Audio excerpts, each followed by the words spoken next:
Finagly agreed to help her friend as a tour guide, not knowing the simple American tourist was a millionaire looking for real love. The sun hung low over Charleston's waterfront, painting the Battery in hues of gold and pink as gulls wheeled above the harbor. Lily stood at the edge of the tourist dock, her arms crossed, her sneakers scuffing the weathered planks. At 27, she was used to the rhythm of selling cruise tickets and dodging the occasional drunk sailor, but today her best friend, Mia, had roped her into a last-minute favor, playing tour guide for some guy because of a family emergency. Lily's phone buzzed with Mia's apologetic text, but she ignored it, her eyes scanning the crowd for her tardy client. The salty breeze tugged at her ponytail, and she tapped her watch, irritation simmering. A man ambled toward her, hands in the pockets of faded jeans, his flannel shirt untucked and sleeves rolled up. He looked like any other tourist, mid-30s, scruffy jaw, sunglasses perched on his head, but the easy swagger in his step grated on her instantly. She squinted at the name scribbled on her clipboard. "You're Michael?" she called, her voice sharp over the lap of waves. "You're 20 minutes late. I've been standing here forever." He stopped, raising an eyebrow, a half smile curling his lips. "Relax, I just got turned around a bit." "You always this stressed out?" Lily's jaw tightened, her fingers gripping the clipboard. "Stressed? If you don't respect my time, I'm not dragging you around Charleston all day."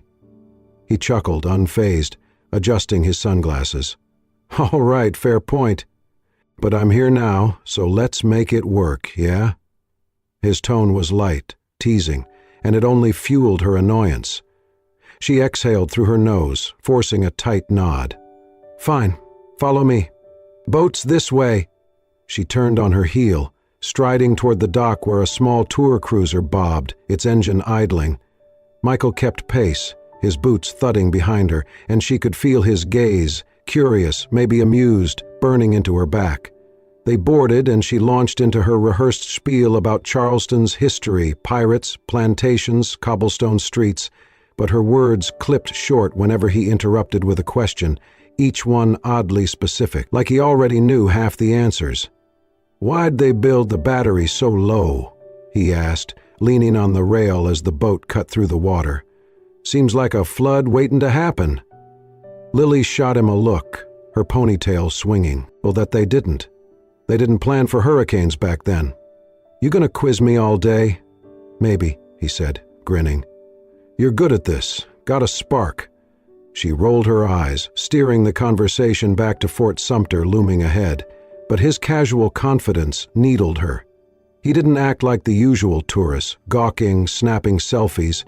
He watched her, not the scenery, and it threw her off. Lily was fire and grit, pouring her heart into Charleston stories, but she kept her own locked tight after a boyfriend who'd left her for someone less complicated. Trust didn't come easy anymore. Michael, though, wasn't what he seemed either. Michael Hayes, 35, wasn't just a guy with a backpack and scuffed boots. He'd built a fortune flipping historic properties, mansions, theaters, whole city blocks, while staying out of the headlines. Charleston was his escape, a place to find something real after years of shallow flings and gold diggers. Lily, with her sharp tongue and no-nonsense glare, was already more than he'd expected. They docked back at the harbor, the tour winding down as the sky turned violet. Lily handed him a map for the next day's itinerary, her tone brisk. "Meet me at City Market 9 sharp. Don't be late again." He took the map, his fingers brushing hers for a split second, and leaned in just enough to catch her off guard. "You're a hell of a challenge, Lily," he said, his voice low, a wink flashing in his hazel eyes. "I like that." She froze, her cheeks warming despite herself, and muttered, "Whatever," before turning away. As his footsteps faded into the crowd, she stood there, clutching the clipboard, her heart tripping over itself. Michael Hayes was trouble, she felt it, but something in his grin made her wonder what kind of trouble he'd bring. The morning sun spilled over Charleston's cobblestone streets, casting long shadows as Lily waited at City Market, her clipboard tucked under her arm. She'd barely slept, Michael's parting wink from yesterday looping in her mind like an annoying song. At exactly 9 he appeared, still in jeans but with a fresh linen shirt, his hazel eyes scanning the bustling stalls until they landed on her. She ignored the flutter in her chest, nodding curtly. "Right on time for once," she said, turning to lead the way. "Let's move." They wove through the market, the air thick with the scent of sweetgrass baskets and fried oysters.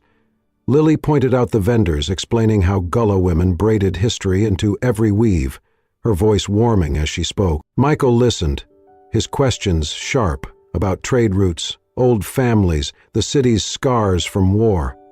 "You know this place like it's your blood," he said, pausing at a stall to finger a woven coaster. "Born here?" "Close enough," she replied, sidestepping. "Grew up 10 miles out. You?" He shrugged, saying only East Coast, and she let it drop, but his vagueness gnawed at her.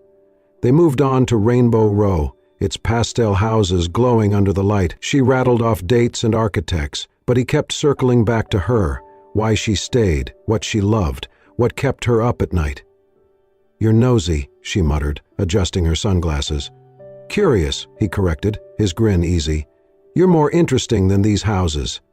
She scoffed, but his sincerity disarmed her, pulling at threads she'd tied shut long ago. Lily loved Charleston's bones, the stories in its bricks, but she'd learned to guard her own after a lover who'd called her dreams cute before leaving. Michael's attention felt different, but she didn't trust it yet. They hit the Battery next, strolling past cannons and live oaks draped in moss. He asked about her favorite spot, and she hesitated, then pointed to a quiet bench overlooking the harbor. "There," she said. "Sunsets hit different." He nodded like he was filing it away, and she wondered why it mattered to him. By noon they landed at a hole-in-the-wall diner on King Street, its ceiling fans humming over checkered floors. Lily ordered shrimp and grits. Michael got a burger, joking about needing real food after her history lessons. As the server cleared their plates, Michael pulled out cash for the bill, slipping a $50 tip under the receipt, more than their meal. Lily's eyes narrowed, catching the glint of a sleek Mont Blanc pen he used to scribble a note for the waiter. That wasn't tourist gear. It screamed money, the kind you didn't flash unless you forgot to hide it. "Generous," she said, her tone probing as they stepped outside. "Kid looked like he needed it," Michael said, shoving the pen back in his pocket. But she clocked the move, too quick, too deliberate, her gut twisted. He didn't act like the backpackers she guided with their crumpled maps and tight budgets. His questions, his ease, that damn pen, it didn't add up. Back at her apartment that evening, Lily kicked off her shoes and grabbed her laptop, the diner's moment replaying. She typed Michael Hayes into the search bar, her fingers pausing before hitting enter. Results flooded in. Obits, random LinkedIn profiles, then a buried article from a New York paper, reclusive investor Michael Hayes buys historic block, vanishes from scene. No photo, just rumors of a guy who'd turned crumbling buildings into gold, then dropped off the grid. Her pulse quickened. Was it him? The dates lined up, but the Michael she knew wore scuffed boots, not bespoke suits. She scrolled further, finding whispers of deals in Boston, Philly, a fortune built on instinct and secrecy. Nothing confirmed, just enough to make her wonder. She shut the laptop, staring at the ceiling.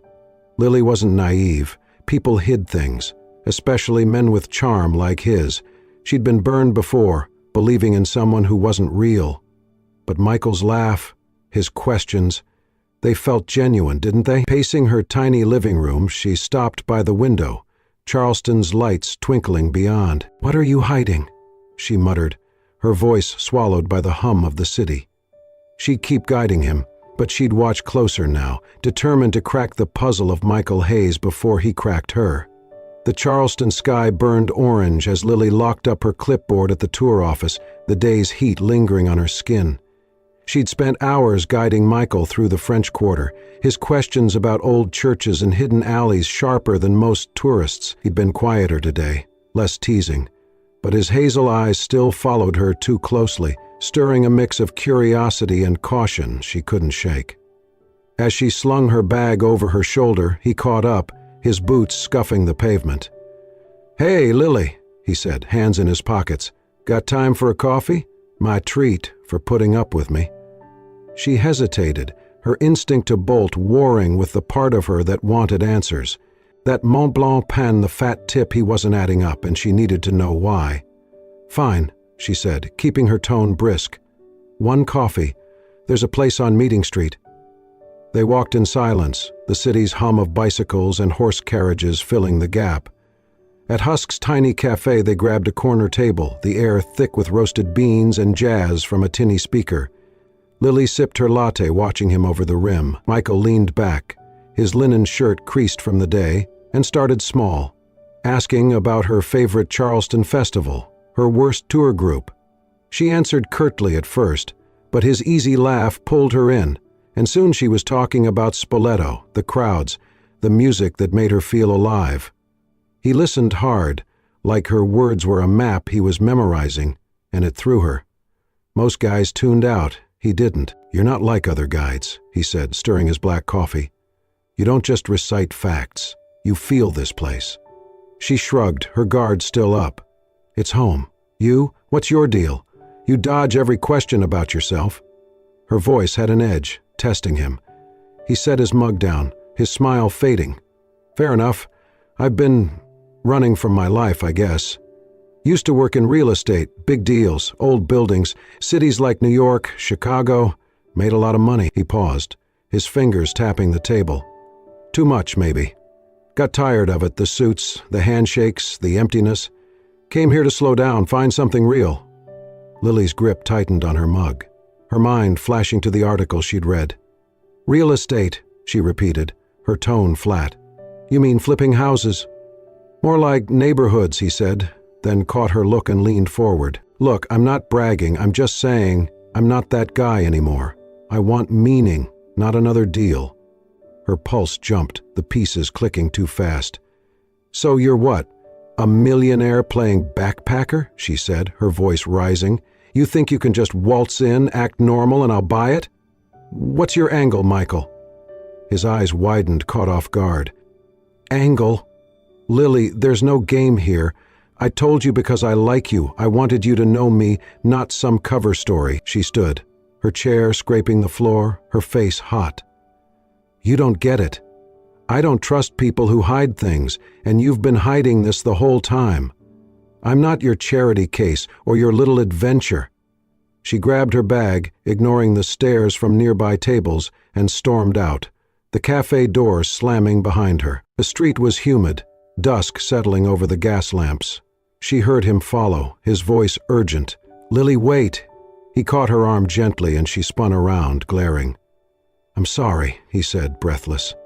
"I didn't mean to blindside you. I wasn't hiding, I didn't want you to see me as a bank account. I wanted you to see me." Her chest heaved, his words hitting softer than she expected. His face was open, raw, not the smug grin she'd braced for. "You should have said it up front," she snapped, but her voice wavered. "I don't like being played." "I'm not playing," he said, stepping back, giving her space. "I'll prove it. Let me finish the tour. No secrets, no strings. Just let me show you." She crossed her arms, staring at the cobblestones, her heart a tug of war. He sounded sincere, but she'd heard pretty words before. Still, cutting him off felt wrong. "One more day," she said finally, her eyes hard. "Mess it up, and I'm done." He nodded, relief flickering in his gaze. Deal. As she walked away, her steps heavy, doubt clung to her like the evening heat. Michael Hayes was more than he seemed, maybe too much, and she wasn't sure she could trust her instincts to tell the difference. The Charleston air was softer today, carrying the briny tang of the sea as Lily led Michael down a sandy path to Folly Beach, the tour's pace slower, less scripted. After their coffee shop clash, she'd kept him at arm's length, but he hadn't pushed. His questions stayed light, his grin cautious, like he was walking on glass. She pointed out the lighthouse in the distance, its white tower stark against the blue, and rattled off facts about shipwrecks. Her voice steady, but Michael nodded, hands in his jeans, his hazel eyes catching hers whenever she glanced his way. They wandered to a quieter stretch, dunes fringing the shore, and sat on a driftwood bench. the waves a rhythmic hum.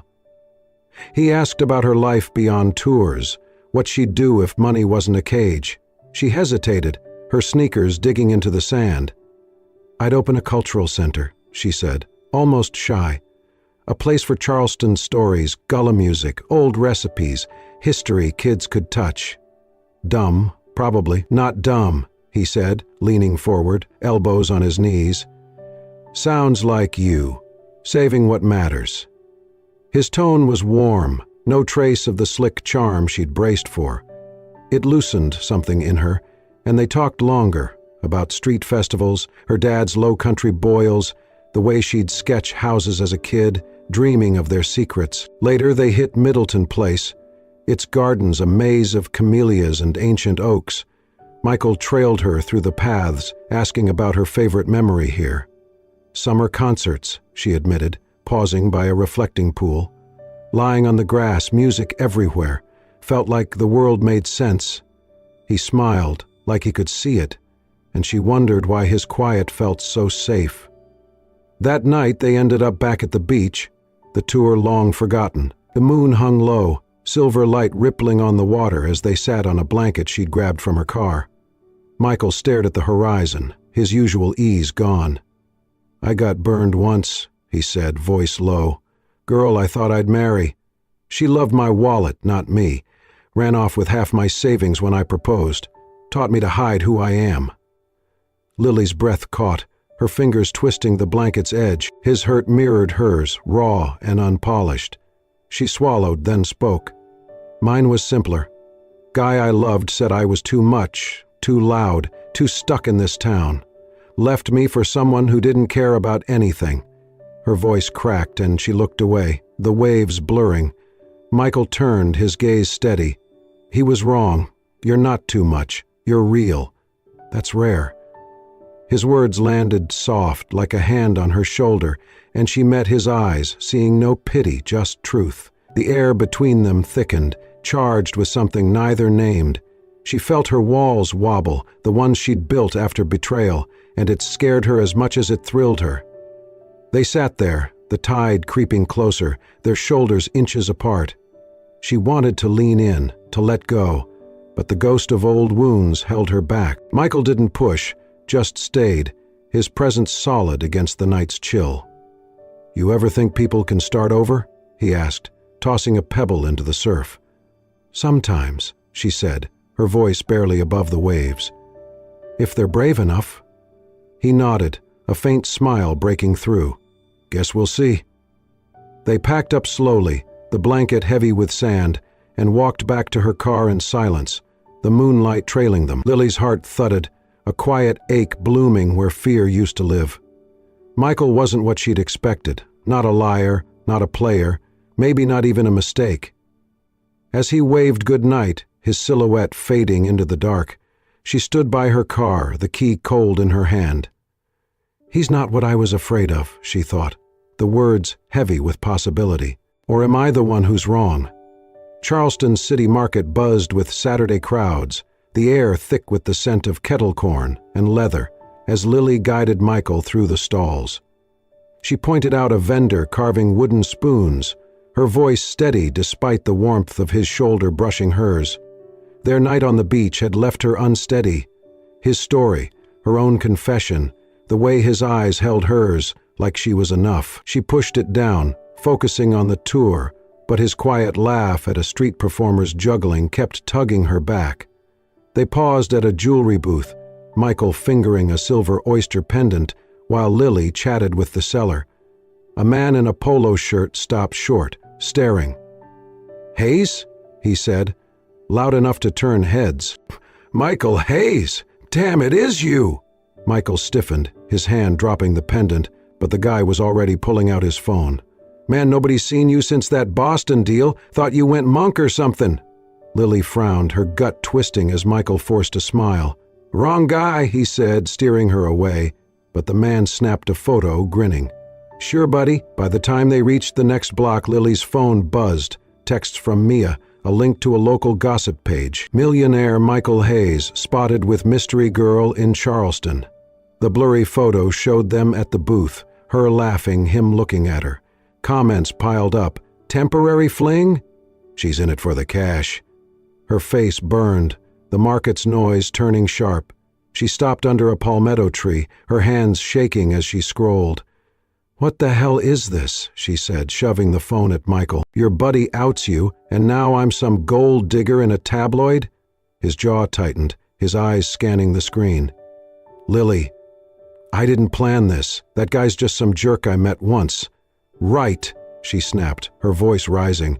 "So it's a coincidence I'm getting trashed online? You drag me into your rich guy drama to what, look good? Get attention?" Her chest heaved, old betrayals roaring back. She'd trusted him, opened up, and now she was a punchline. "Lily, no," he said, stepping closer, his voice low but urgent. "I don't want attention. I came here to get away from it. I'm sorry this happened, but I'd never use you." His hand reached for hers, but she pulled back, her eyes blazing. "Then why am I the one humiliated?" she said, tears pricking. "I didn't sign up for this.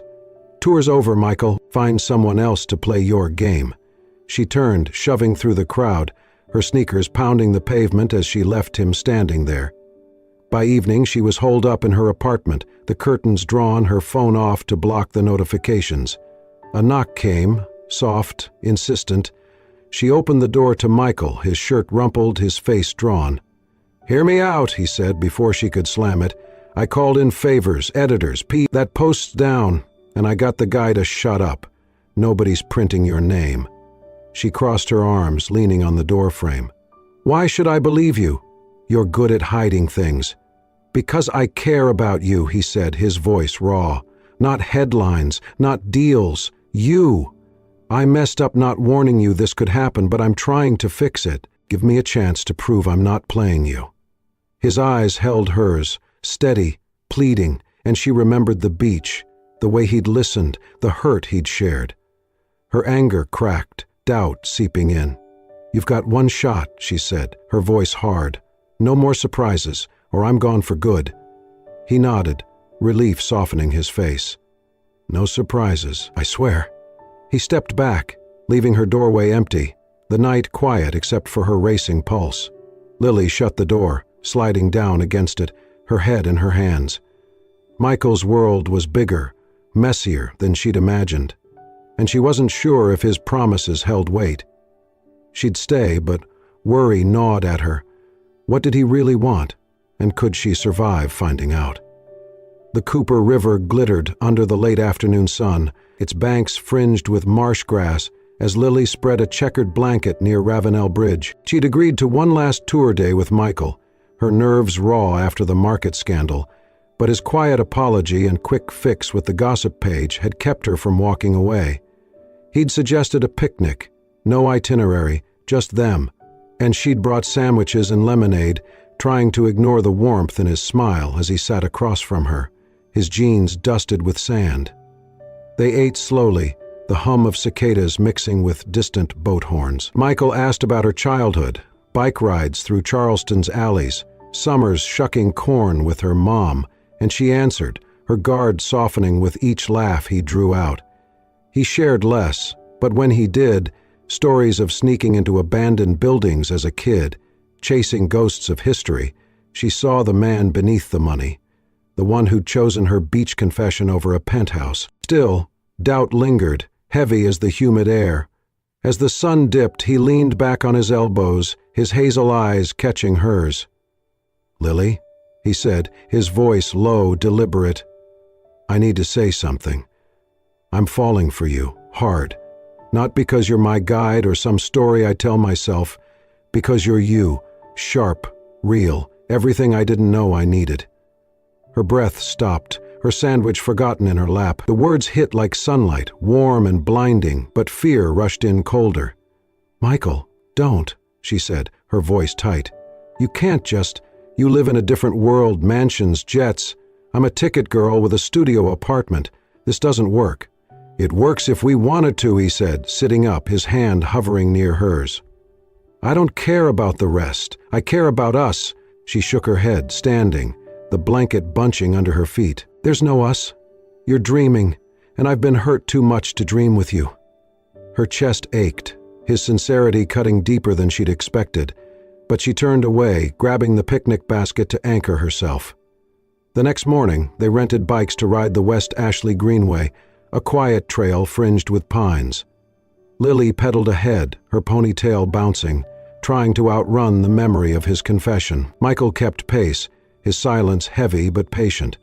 The path narrowed, roots snaking across it, and her front wheel caught one, jerking hard. She flew forward, hitting the dirt with a gasp, her knee scraping raw against gravel. "Lily?" Michael was off his bike in seconds, kneeling beside her, his hands gentle but urgent as he checked her leg. "You okay? Don't move yet." He pulled a water bottle from his backpack, cleaning the cut with steady care, his brow creased with worry. She winced, but his touch, firm, tender, held her still, her heart racing for reasons beyond the fall. "I'm fine," she muttered, pushing his hand away, but he stayed close, wrapping a bandana around her knee like it was second nature. "Stop fussing," she said, but her voice shook, his concern cracking her walls. No one had looked at her like that, like she was fragile but worth saving. Since she'd shut the world out, he sat back, his eyes searching hers. "I picked Charleston because I heard it heals hearts," he said quietly. "Thought it was just talk, but then I met you. You're what I want, Lily, nobody else, no other life." She stared at him, the trail silent except for their breathing. His words sank in, real as the sting in her knee, but self-doubt roared louder. She wasn't enough. Not for his world, his wealth, his everything. "You don't get it," she said, standing shakily, her voice breaking. "I'm not good enough for your life, Michael. I'll never be." He stood too, his face raw, but she backed away, grabbing her bike.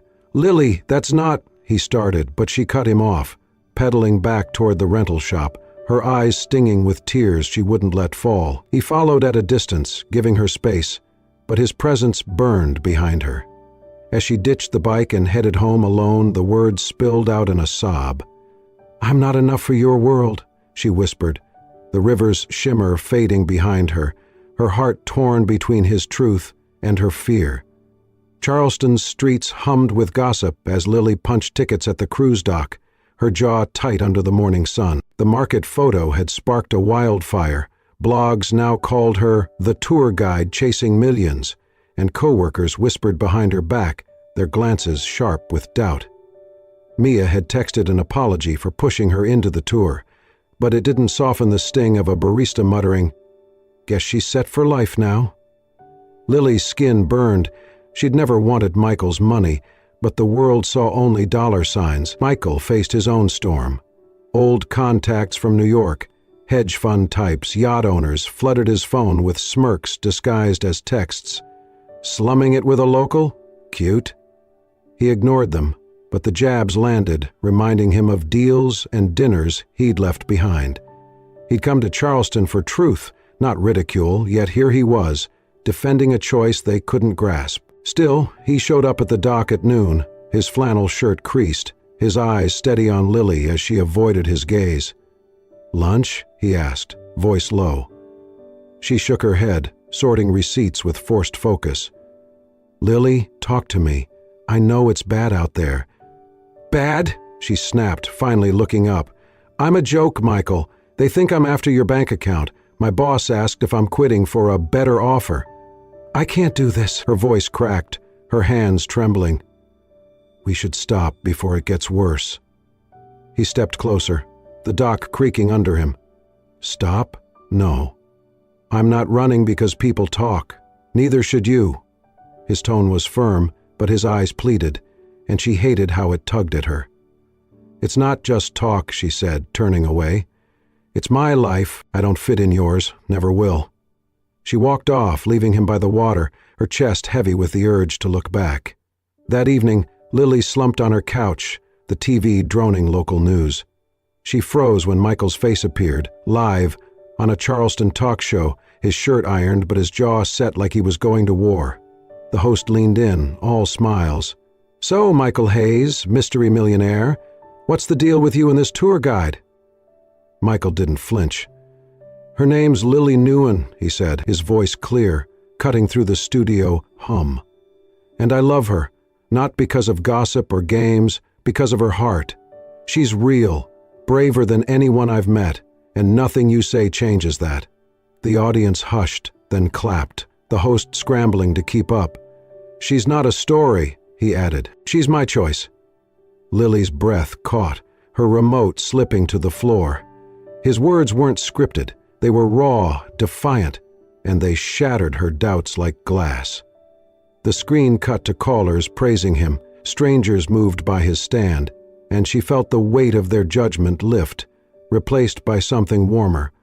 She grabbed her keys, running to the studio downtown, her sneakers slapping wet pavement after a sudden drizzle. Michael was outside, alone under a street lamp, his phone dark in his hand. He looked up as she approached, surprise softening his face. "Lily?" "I saw you," she said, breathless, stopping inches from him. "On TV. You meant it, all of it." "Every word," he said, stepping closer, raindrops clinging to his hair. "I'm all in, Lily. Are you?" Her throat tightened, fear and want colliding. She'd spent years guarding her heart, but his voice, his fight for her, broke through. "I'm scared," she whispered. "But I love you too. I don't know how this works, but I want to try."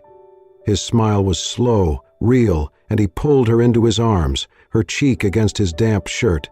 The city blurred around them, the gossip fading to static.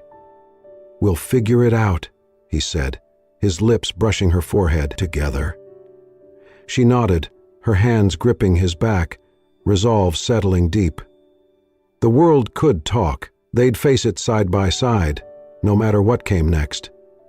A year had passed, and Charleston's summer air wrapped Folly Beach in a warm haze, the sky streaked with coral as waves lapped the shore.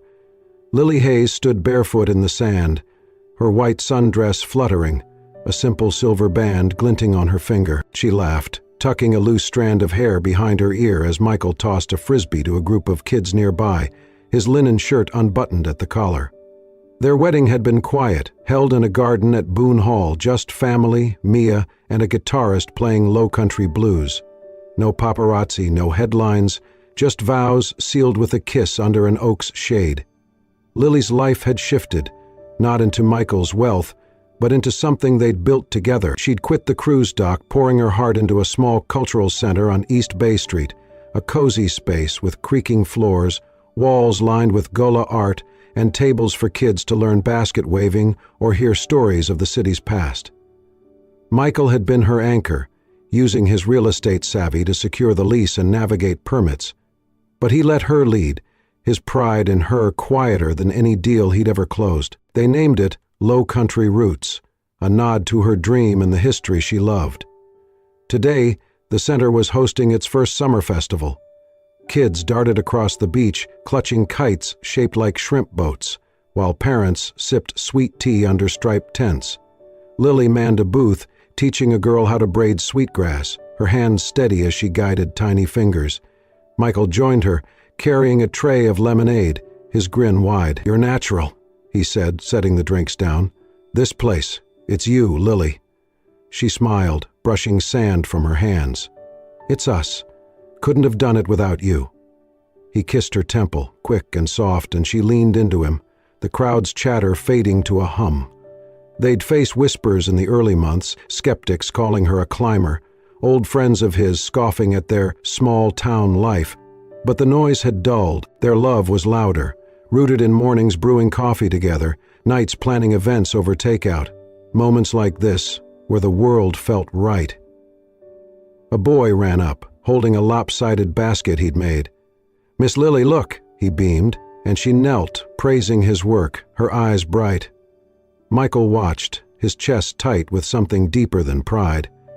He'd come to Charleston chasing a feeling, burned by betrayal, sure he'd never find real. Lily had changed that. Her fire, her heart, the way she fought for what mattered. She'd been afraid once, scared she didn't fit his world, but now she was his world, and he'd never trade it. As dusk settled, the festival wound down, kites packed away, tents folded. Lily and Michael stayed, helping volunteers clean up, their laughter mingling with the tide's rhythm. They'd started free history tours for schools, Michael driving the van while Lily spun tales of pirates and poets. The kids loved her, and he loved watching her shine, her fear of being not enough buried under the life they'd carved. With the beach empty, they walked to the water's edge, the sand cool under their feet. The horizon glowed amber, the sun sinking slow, and Lily slipped her hand into his, her ring catching the light. "Year 1, she said, her voice soft. "Still can't believe we made it." He pulled her close, his arm around her waist. "Believe it. You're stuck with me." She laughed, nudging him, but her eyes held his, warm and sure. They'd faced doubts, scandals, her own ghosts of heartbreak, and come out stronger, not because of money or luck, but because they chose each other every day. The waves rolled in, gentle and steady, and they stood there, silhouettes against the fading day. Charleston stretched behind them, its spires and secrets a quiet witness to their story, a tour guide who'd sworn off love, a millionaire who'd hidden his heart, finding home in each other's arms. As the last light vanished, Lily rested her head on his shoulder, the sunset sealing a truth. Their love wasn't just real, it was unbreakable, a tide that would carry them through anything. Charleston's sunset faded to a soft purple, the waves whispering against Folly Beach as Lily and Michael stood hand in hand, their shadows blending into the sand. What started with a missed tour and a sharp exchange blossomed into a love that weathered gossip, doubt, and the weight of different worlds. Lily, once guarded by heartbreak, found courage in Michael's steady heart, while he, a man cloaked in wealth's shadow, discovered truth in her fire. Together, they built more than a cultural center, they built a life, proving that love doesn't need riches, only the bravery to choose it. Their story, born in Charleston's cobblestone heart, reminds us that sometimes the greatest journeys lead not to places, but to people who change everything. If Lily and Michael's tale stirred your soul, how a tour guide's spark met a millionaire's search for real, how they fought for love against all odds, then join us for more. Subscribe to the Soul-Stirring Stories channel, where every story kindles hope and celebrates the connections that make us whole. Hit that subscribe button now, and let's uncover the next unforgettable journey together.